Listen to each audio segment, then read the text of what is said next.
is an open letter from we the youth at Bunge la Mwananchi Jacaranda, directed to the Right Honorable Raila Amolo Odinga. We read, Dear Baba, we hope that this finds you well. We hereby register our disappointment following the recent political appointments. As your ardent supporters, we also expected a few considerations, but none has come forth so far. Our fury is therefore king size.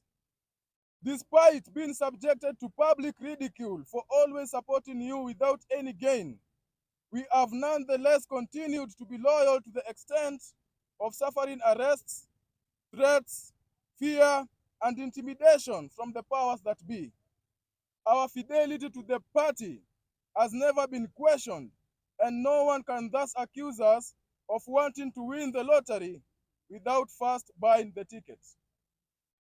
In the latest political realignments, we have seen President William Ruto go to the extent of appointing a little-known 32-year-old youth as a cabinet secretary. A generous and politically genius move, also expected of the enigma of Kenya's politics, Jacom.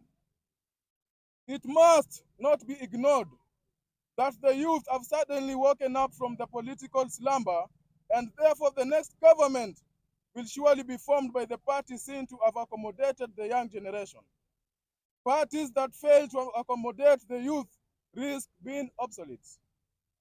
Do not let ODM suffer the same fate as Nokia, Poster, Kodak, Everready, and such adamant institutions in the wake of past revolutions. Our party must accept change and be progressive as such. Baba, we hereby officially submit our request to have ODM party reserve the now vacant MP nomination slot to one of us.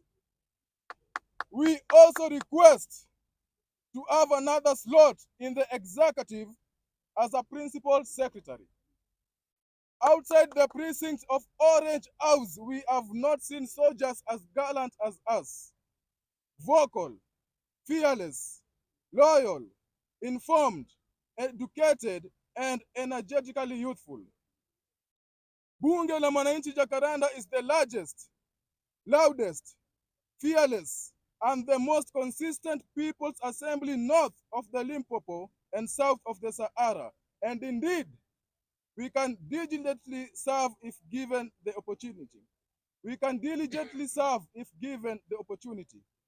Baba, since we are old enough to mobilize Kenyans to the streets, old enough to dodge bullets and access parliament, old enough to scare the executive to submission, old enough to dissolve a cabinet, then we are sure old enough and intelligent enough to legislate in parliament and also serve in the executive.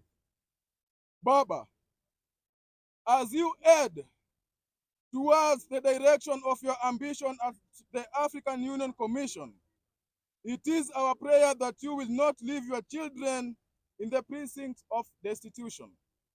And neither will you let our talents go to waste. Yours faithfully, Bunge la Mwananchi, Jacaranda. Thank you. Thank you very much.